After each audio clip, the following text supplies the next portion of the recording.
We are surrounded by indoor plants. Some of them we have for their foliage, some of them we have for their flowers, and some of them we have just because they're beautiful. But what if they could do more? What if they could clean the air around us? That's why we're going to show you 5 indoor plants that will help purify your home. Welcome back, everyone. I'm here today to talk about one of my favorite topics, indoor plants. And more specifically, in this episode, I want to talk about plants that can help purify the air inside of your home. So let's jump right into it. No. 1 is the snake plant. Snake plants are beautiful. They come in a variety of sizes and shapes and colors, from green to yellow to white to even pink. But they're also really great at cleaning the air. The snake plant removes things like carbon monoxide and xylene from the air, which can be found in varnishes and paints and even tobacco smoke. So if you're looking for a plant that can help combat some of those nasty chemicals in your home, then the snake plant is a great choice. The next plant on our list is the spider plant. Spider plants are another one of my favorites. I love the way that they look. I love the way that they grow. And I also love the fact that they're excellent air purifiers. Spider plants can remove things like carbon monoxide, formaldehyde, and even trichloroethylene from the air, which can be found in things like cleaning supplies and even building materials.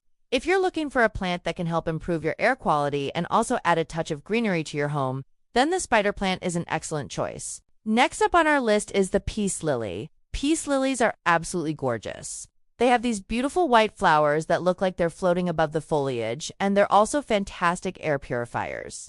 Peace lilies can remove things like formaldehyde, benzene, and trichloroethylene from the air, which can be found in things like furniture, cabinets, and even glues and adhesives.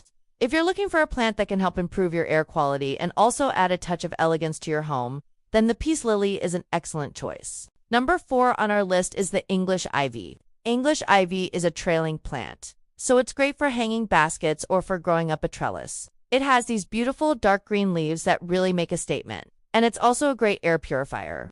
English ivy can remove things like formaldehyde, benzene, and trichloroethylene from the air, which can be found in things like building materials, furniture, and even cleaning supplies. If you're looking for a plant that can help improve your air quality and also add a touch of greenery to your home, then the English ivy is an excellent choice. And last but certainly not least, we have the rubber tree. Rubber trees are known for their beautiful shiny leaves, but they're also great air purifiers. Rubber trees can remove things like formaldehyde, xylene, and even ozone from the air, which can be found in things like furniture, paints, and even varnishes. If you're looking for a plant that can help improve your air quality and also add a touch of the tropics to your home, then the rubber tree is an excellent choice. So there you have it, 5 indoor plants that can help purify the air in your home. Now, I know that there are a lot of plants out there that can help with air purification, but these are just a few of my favorites. And I wanted to share them with you today because I know how important it is to have clean air in our homes. We spend so much time indoors, especially during the winter months, and it's important to have plants that can help improve our air quality. I also wanted to share this video because I know how overwhelming it can be when you're trying to find the right plants for your home. There are so many different types of plants out there, and it can be hard to know which ones are going to be best for you and your space. That's why I created a quiz that will match you with the perfect indoor plants based on your experience level, your space, and your style. The quiz is really fun and it's super helpful. Once you complete the quiz, you'll receive a list of recommendations of plants that are perfect for you. I'll provide more information below. Now, I also wanted to take a moment to say thank you to all of you who have been supporting this channel. Your support means the world to me, and it helps me to continue to create videos that I hope are helpful and enjoyable to you. If you're not already subscribed, please consider hitting that subscribe button. I would love to have you join our community. Alright, I think we're all done here.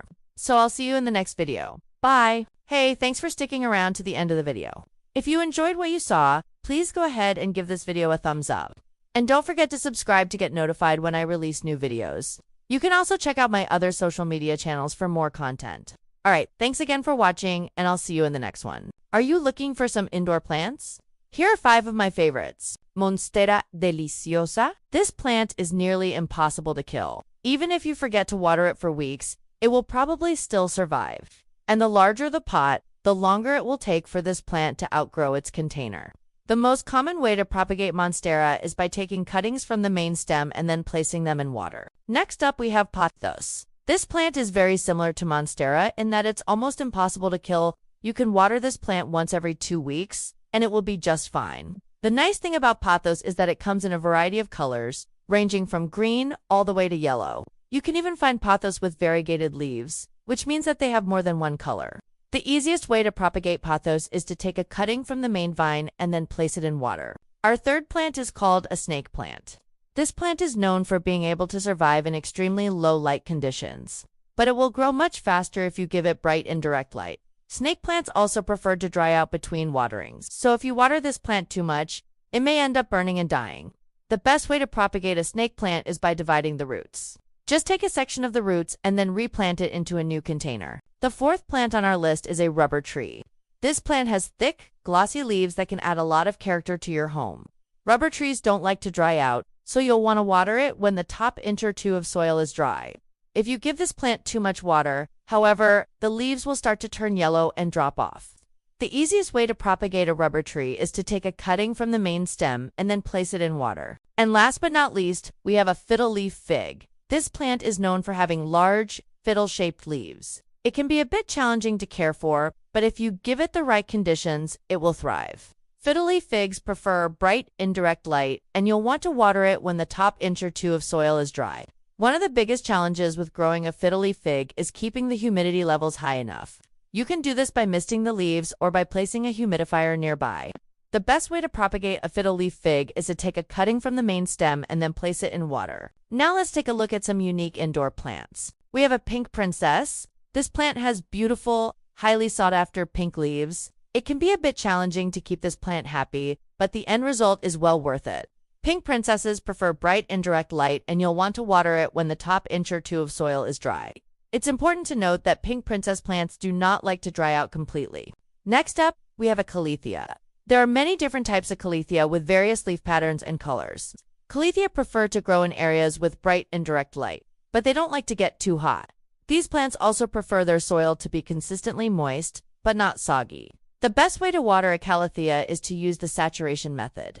This involves placing the entire pot in water for 30 minutes to an hour, then removing it and allowing excess water to drain out. Up next, we have a prayer plant. This plant gets its name from the fact that its leaves fold up at night, just like a person praying. Prayer plants prefer bright indirect light, and you'll want to water it when the top inch or two of soil is dry.